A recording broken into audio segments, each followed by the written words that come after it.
Subzero driving.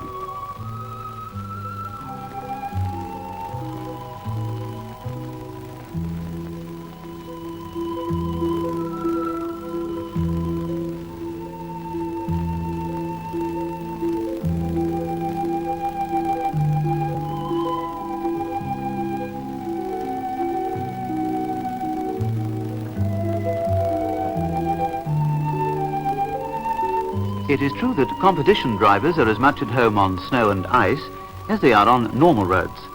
But one doesn't have to be a champion to cope with winter driving conditions. All you have to do is to be aware of certain basic principles and apply them properly. Listen to the advice of a driver who has developed a perfect command of this type of driving technique, Guy Verrier.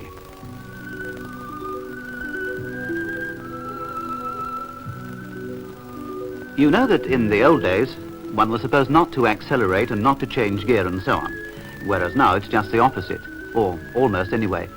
That is to say, one must know how to use one's gears, change down and re-accelerate to gain adherence.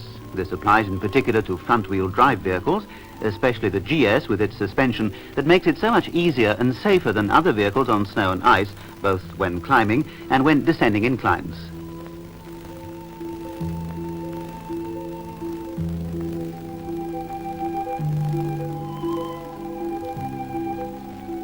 As regards the use of the brakes, one should not apply the brakes and keep them on, and one should avoid sudden movements. What is especially dangerous is to move sharply from one lock to the other. You'll see, for example, a car coming into the corner far too fast. It doesn't correct, and it's gone into a spin. Why? Because the driver was handling it far too violently. Now, let's look at the technique of cornering on snow. First of all, the brakes must be applied in advance of the corner. One should not brake on the corner, but well ahead of it. You see, we start to brake, we shift down, and then re-accelerate.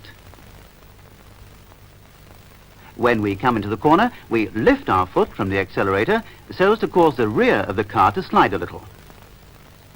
You see, we lift our foot. You see that the car is starting to go, and we re-accelerate. Thanks to front-wheel drive, we're pulled back onto course. Now we'll try it again in slow motion. You brake in advance, you start to turn your front wheels,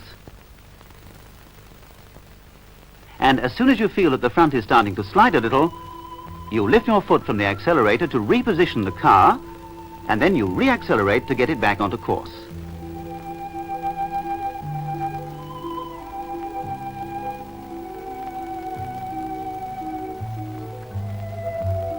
There, the car is sliding.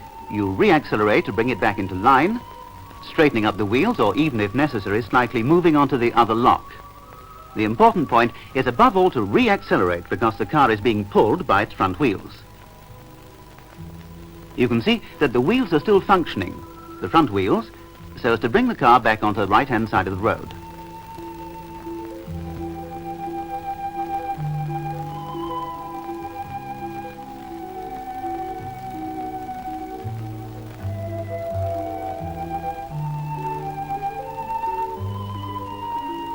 When driving on the road, one must at all costs avoid trying to be in the center of the road, because it is cambered to a greater or lesser extent, and one obviously stands a chance of finding oneself sideways across it or even spinning.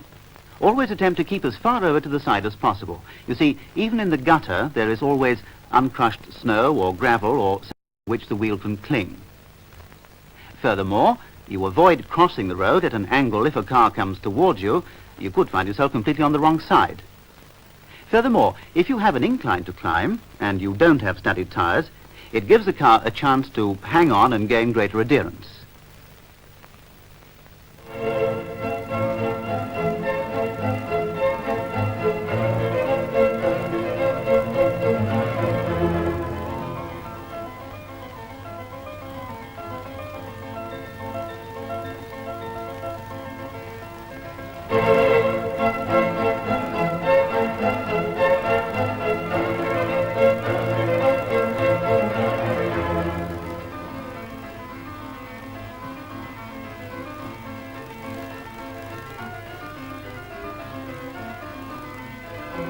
The suspension is very important on snow-covered roads because of the ruts and the adherence, if you wish.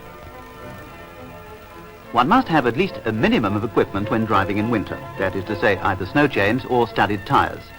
Once again, here is the advantage of the front-wheel drive. You only have to have 2 studded tyres to drive under mountain conditions.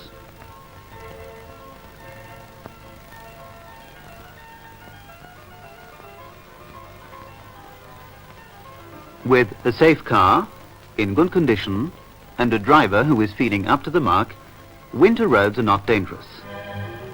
Snow is no longer a great obstacle, but something that adds charm to the countryside that the car has brought within reach of everybody.